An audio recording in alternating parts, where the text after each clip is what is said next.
আজকে রাধারানী ভয়ঙ্করী রাধারানী, প্রেমময়ী রাধারানী নন, এমন ভয়ঙ্করী রাধারানী কৃষ্ণ চরণ ধরেছে, তাতেও মান ভাঙানো যায়নি। একে বলে দুর্জয় মা। তা আপনারা সকলে নিশ্চয়ই বুঝতে পেরেছেন তাহলে কি লীলা পরিবেশিত হবে। যে আজকে রাধারানী দুর্জয় মান লীলা, রাধারানী মান করেছে। তা যাই হোক, সেই মান শুনতে গেলে তো আর নবদ্বীপে থাকলে হবে না বাবা। কোথায় যাবেন? শ্রীধাম বৃন্দাবনে। আর বৃন্দাবনে যেতে গেলে রাধে রাধে। তাহলে সকলে একবার চলুন। হ্যাঁ, রাত হলেও যেতে হবে বাবা।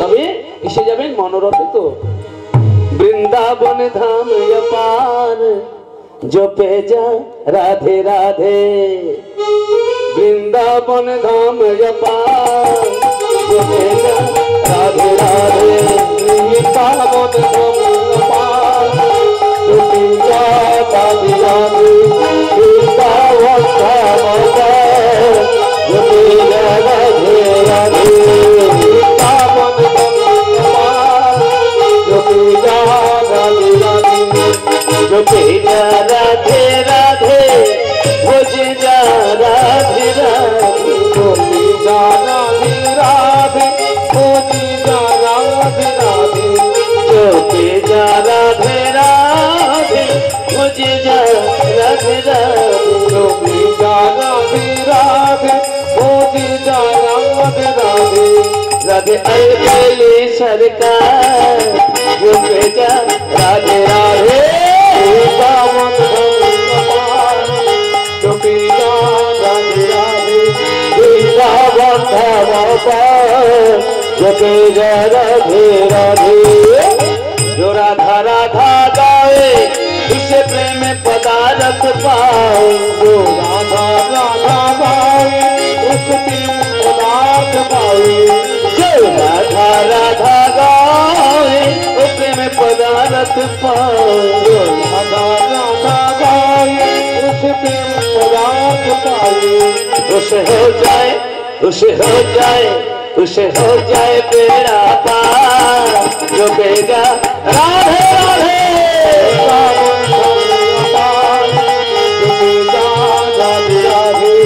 वृंदावन धाम पार जपे जा राधे राधे, वृंदावन धाम पार जपे जा राधे राधे, जो वृंदावन में आए राधा नाम न गाए, जो वृंदावन में आए ओ राधा नाम न गाए, जो वृंदावन में आए राधा नाम न गाए, वृंदावन में आए जो राधा नाम न गाए, उसे जीवन को धिकार जपेगा राधे राधे, वृंदावन धाम पार जपे जा राधे राधे, वृंदावन धाम पार जपे जा राधे राधे, वृंदावन धाम पार जपे जा राधे राधे, वृंदावन धाम पार जपे जा राधे राधे। काले बन में राधे राधे, कमल बन में राधे राधे, भंडी वन में राधे राधे, यमुना तीर में राधे राधे, बरसाना में राधे राधे, अली गली में राधे राधे, कमल बन में राधे राधे, कुंजाल में सवाई बोलन वृंदावन धाम की, श्रीमती राधा रानी की, श्याम सुंदर की, अपन अपन गुरु महाराज की, वृंदावन दिव्य लता परितम लताश्च स्फुरित पुष्पिताग्रभाग, पुष्पार्ण स्थित मधुव्रतादि, मधुव्रताश्च श्रुतिहारी गीत। এটা হচ্ছে বৃন্দাবনের বর্ণনা শ্রীমদ্ ভাগবতে আছে। তা যাই হোক, সেই শ্রীধাম বৃন্দাবনী আজকে বিকেল বেলায় পড়ন্ত বিকেলে রাধারানী সখীগণকে নিয়ে যমুনায় জল আনতে যাচ্ছেন, আর কৃষ্ণ বলরাম সখাগণ সঙ্গে নিয়ে গোচারণ থেকে বাড়ি ফিরছে। পথের মধ্যে হয়ে গেল দেখা। দেখা হলেও কেউ কিন্তু মুখে কোনো কথা বললেন না। কেন? সঙ্গে আছে গুরুজন, বিশেষ করে দাদা বলাই, দাদা বলরাম আছে তো, তাই কোনো কথা বলতে পারলেন না। কিন্তু শ্যামসুন্দর মাথার কেশে হাত দিয়ে সংকেত করে রাধারানীকে বললেন, রাধে আজ কেশর কুঞ্জে একটা কুঞ্জ সাজিয়ে রেখো, আমি আসছি। রাধারানী তো প্রথমে বুঝেও বুঝতে পারলেন না। সখীদেরকে বলছেন, আচ্ছা মাথার কেশে হাত দিয়ে কি বললো বলতো? ওই যে কেশ দিয়ে কোনো একটা জায়গায় যেতে বলে, কেশ দিয়ে, কেশ দিয়ে তো কুঞ্জবন না, তা তো হয় না, মৃদুবন না। মনে পড়েছে, কেশ দিয়ে মানে কেশর কুঞ্জে যেতে বলেছে। সেই কেশর কুঞ্জে আজকে আমরা যাব। হ্যাঁ, সেই কেশর কুঞ্জে গিয়ে এবার রাধারানী বলছে ললিতা বিশাখাকে, সখী তোরা একটা বাসর তৈরি কর। সখীরা নানা জাতি পুষ্প চয়ন করে বাসর সাজিয়েছেন। সখী আমার প্রাণ মধুর জন্য সেবার ব্যবস্থা করেছিস? করেছি রাধে। তার তাম্বুলের ব্যবস্থা করেছিস? তাম্বুল সেজেছিস? করেছি। সেবার পানির জন্য জল এনেছিস? তাও এনেছি। কিন্তু রাধে, যার জন্য তোর এত সাজসজ্জা, এত অপেক্ষা, তোর সেই শ্যামসুন্দর কোথায়? শ্যামসুন্দর কিন্তু আসছে না। কেন বলুন তো? আসছিলেন রাধারানীর কাছে আসবেন বলে, কুঞ্জে আসবেন বলে, কিন্তু ওই পথের মধ্যে চন্দ্রাবলীর সখী ভদ্রা এসে ধরে নিয়ে চলে গেল। সারা নিশি এমন সাজালো বাবা, সেটাই সকালবেলা মানে ভোরবেলায় রাধারানীর কাছে সাজা হয়ে দাঁড়ালো। ভোরবেলায় আসছে যেন ঢোলো ঢোলো আঁখি করে, হ্যাঁ, টলমল করে আসছে রাস্তায়। যে কেউ দেখলেই বলবে দাদা বলরাম আসছে। কেমন ভাবে আসছে দেখুন। আহা চন্দনে চরচিত সবহু কলে বড়, নীল বসন পরি চন্দনে চরচিত সবহু কলে বড়, নীল বসন পরিধান, চন্দনে চরচিত সবহু কলে বড়, নীল বসন পরিধান, চন্দনে চরচিত সবহু কলে বড়, নীল বসন পরিধান, আহার নির্মল জন যুগল ঢুলু ঢুলু, নির্মল জন যুগল ঢুলু ঢুলু, অরুণিমল জন যুগল ঢুলু ঢুলু, অরুণিমল জন যুগল ঢুলু ঢুলু, দিগদলিয়াও তো কান, দিগদলিয়াও অরুণিমল জন যুগল ঢুলু ঢুলু, দিগদলিয়াও কান,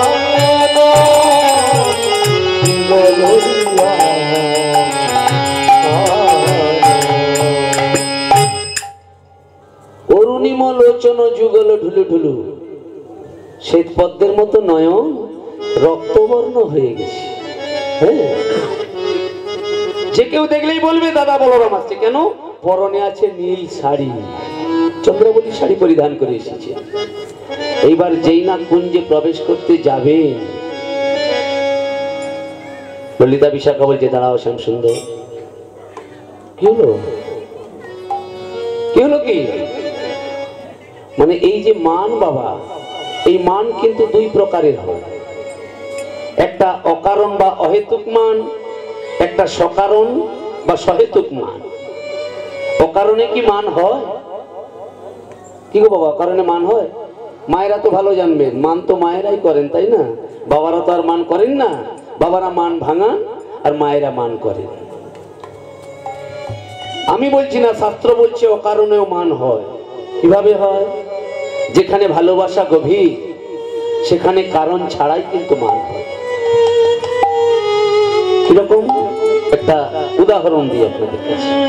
একদিন কি শ্রীমতী রাধারানী শ্যামসুন্দরের কোলে বসে আছেন, এমতো অবস্থায় রাধারানীর হাত দুটি নিয়ে কৃষ্ণ বলছে, রাধে ও রাধে। বলি কি হলো? বলি তোমার তো হাত নয়, যেন সুন্দর করকমল, আর তোমার ওই সুন্দর করকমলে নখ চন্দ্রাবলীর কি অপূর্ব শোভা। এই যে নখ চন্দ্রাবলী, চন্দ্রাবলী কথাটা শুনেই রাধারানী তো খেপে গিয়েছে। আমার রূপের প্রশংসা করতে গিয়ে আবার ওই মেয়েটারই না। আরে বাবা, আমি কার নাম বললাম? ওই যে বললে চন্দ্রাবলী। ও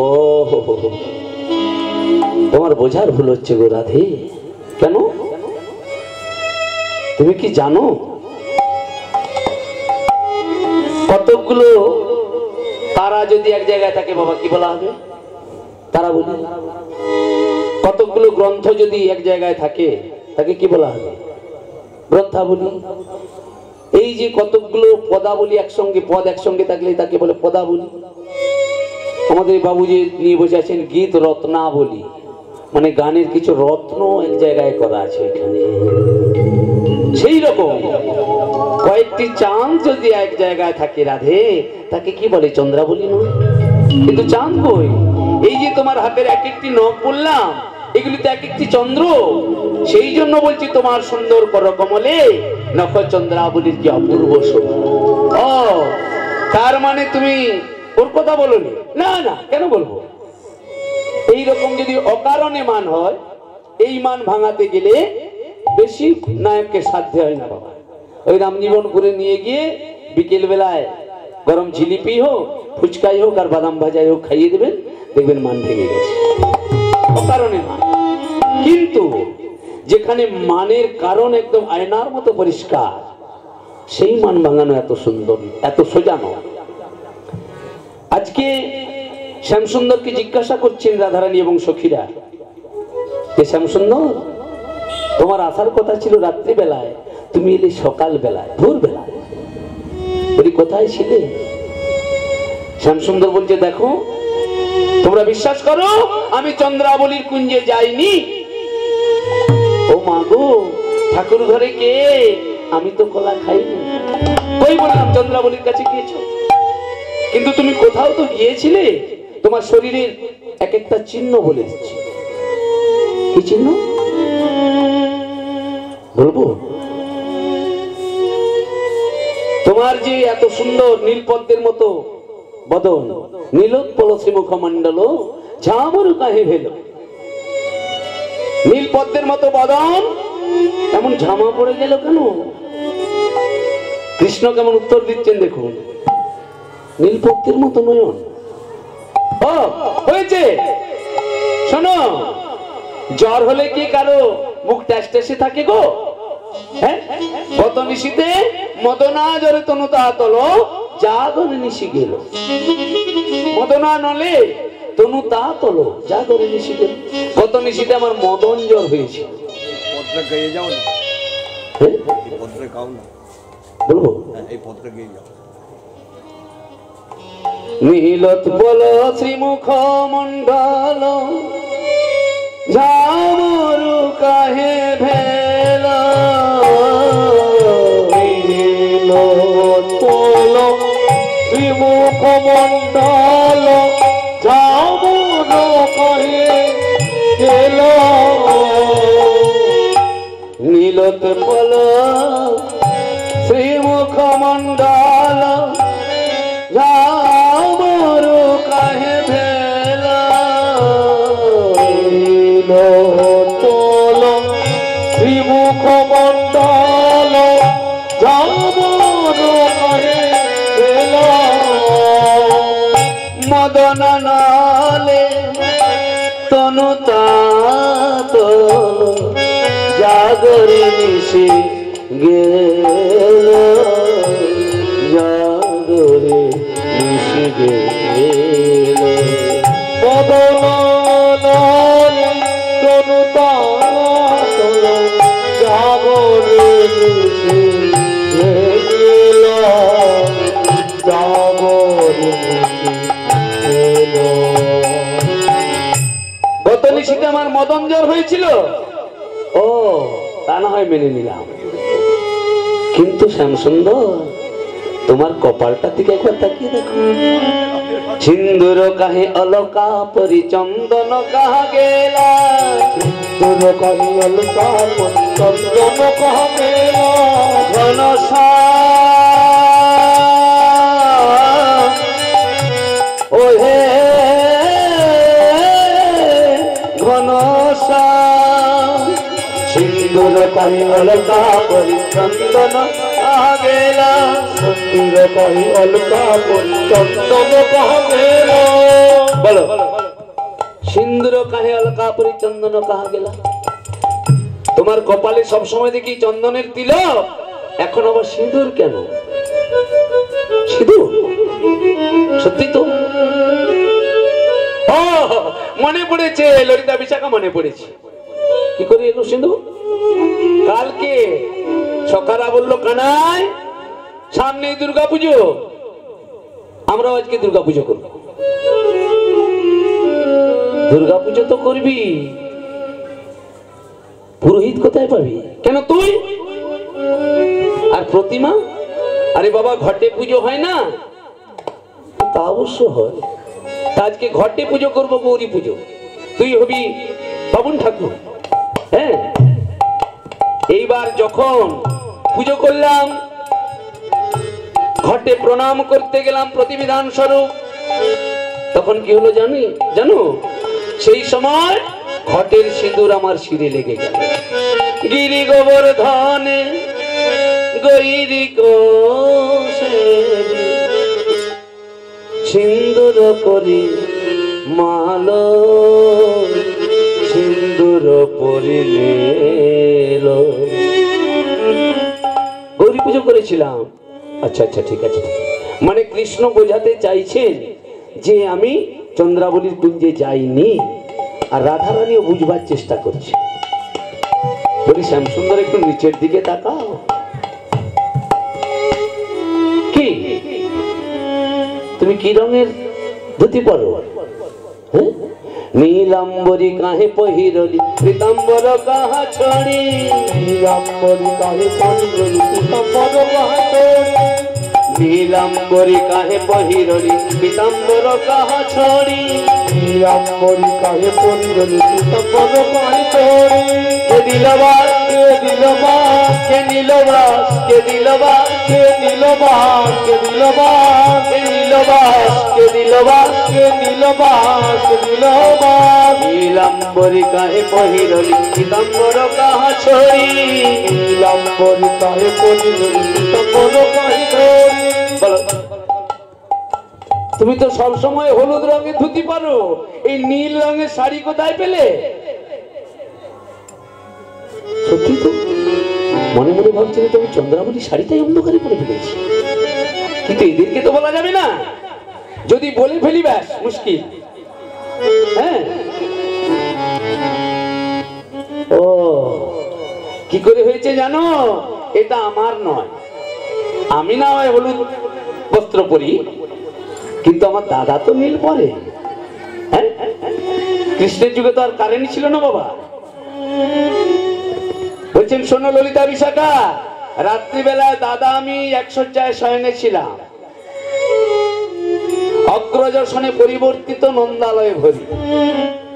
দাদা বলরাম আমি এক বিছানায় শুয়েছিলাম, যেই না ভোরবেলা রাধারানীর কথা মনে পড়ে গেল, তাড়াতাড়ি আসতে গিয়ে এটা দাদার সাথে বদলে গেছে, দাদার সাথে বদলে গেছে, দাদার সাথে বদলে গেছে, দাদার সাথে বদলে গেছে। তোমরা অন্য কিছু ভেবো না গো, দাদার সাথে বদলে গেছে, অন্য কিছু ভেবো না গো, দাদার সাথে বদলে গেছে। বলি বলাই দাদা কি আজকাল শাড়ি পরে কেন? শ্যাম সুন্দর, এটা যে ধুতি নয়, এটা শাড়ি। সত্যি না, এটা দাদা কৃষ্ণ আবার বুঝাতে চাইছে। তা না হয় বুঝলাম, এবার বলো তো। অঞ্জন কাহে গণ্ডস্থলে হৃদি খণ্ড নয় ধরে, অঞ্জন কাহে গণ্ডস্থলে হৃদি খণ্ড নয় ধরে। তোমার গালে কেন কাজল, গালে কেন কাজল, গালে কেন কাজল, গালে কেন কাজল। তোমার কালো বদন করে ঝলমল, গালে কেন কাজল, কালো বদন করে ঝলমল, গালে কেন কাজল। শোনো, তোমাকে যে সাজিয়েছে না, তার বিউটি পার্লার বেশি দিন চলবে না, তার কোনো রং চয়েস না। হ্যাঁ কি গো মায়েরা, কালোর উপর যদি কালি দিয়ে দেয় ভালো লাগবে? কালোর উপর কি দিতে হবে? চুন। হ্যাঁ, এই যে আমাদের কালো ছেলেটা কালো তিলক করবে না, বলছে কালো তিলক করলে লোকে বুঝতেই পারবে না তিলক করেছে কিনা। তুমি তোমার করো, আমাকে সাদা করো। হ্যাঁ, কেন জানে কালো দেখতে পাওয়া যাবে না। সখীরা তাই বলছে শ্যাম সুন্দর যে তোমাকে সাজিয়েছে সে সাজাতে জানে না। সাজা দিয়েছে ভালো করে, সাজা দিয়েছে ভালো করে, সাজা দিয়েছে ভালো করে। সে তো সাজাতে জানে না রে, সাজা দিয়েছে ভালো করে। সে তো সাজাতে জানে না রে, সাজা দিয়েছে ভালো করে। অঞ্জন কাহে গণ্ডস্থলে হৃদি খণ্ড নয় ধরে, অঞ্জন কাহে গণ্ডস্থলে হৃদি খণ্ড